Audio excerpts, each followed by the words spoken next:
সুনামির মতো বিধ্বংসী আলোড়ন তুলে করোনা এসেছে পৃথিবী জুড়ে। বাংলাদেশের রাজনীতিতে আলোচিত এক চরিত্র ওবায়দুল কাদের। তিনি আওয়ামী লীগের সাধারণ সম্পাদক ও সাবেক সড়ক পরিবহন ও সেতুমন্ত্রী ছিলেন। ওবায়দুল কাদেরের কলকাতার অভিজাত এলাকা রাজারহাট নিউটাউনে একটি ফ্ল্যাটে স্ত্রীকে নিয়ে থাকছেন। অনুসন্ধানে জানা গেছে তিনি ডিএলএফ নিউটাউন হাইটস প্লাজায় আছেন। এটি মূলত হাইরাইজ কমপ্লেক্স, যেখানে আধুনিক সুযোগ সুবিধা আছে। শুক্রবার সন্ধ্যায় ডিজিটাল গণমাধ্যমের সম্পাদক গাজী নাসির উদ্দিন আহমেদ সামাজিক যোগাযোগ মাধ্যম ফেসবুক পোস্টে এই তথ্য প্রকাশ করেন। ভ্যাকসিনেও হার মানছে না করোনা, ভাইরাসকে হারাতেই হবে।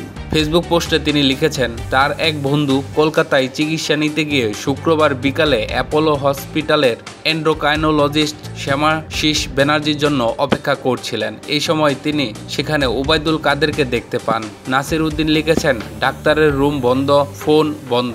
ডাক্তারের সহকারী বলেন, স্যার লাঞ্চে। 1 ঘন্টার মতো অপেক্ষার পর রুমের কপাট খুলল। এরপর আকাশি রঙের টি শার্ট ও প্যান্ট পরা এক ভদ্রলোক বের হলেন। লোকটাকে চিনে ফেলে যেই না বলছে ওবায়দুল কাদের না, ভদ্রলোক সঙ্গে সঙ্গে মাস্ক মুখে দিয়ে হনহন করে হেঁটে চলে গেলেন। সরকারকে ফাঁকি দিলেও করোনাকে ফাঁকি দেয়া যায় না।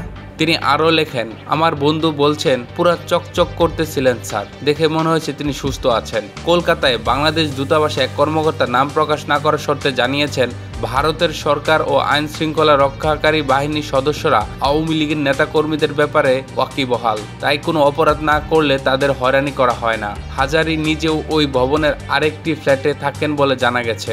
নিউটাউন হাইটস প্লাজায় আরও থাকেন টাঙ্গাইল 2 আসনে আলোচিত সাবেক সংসদ সদস্য তানভীর হাসান ওরফে ছোট মনির, সাবেক নৌ পরিবহন মন্ত্রী ও শ্রমিক নেতা শাহজাহান খানের জামাতা।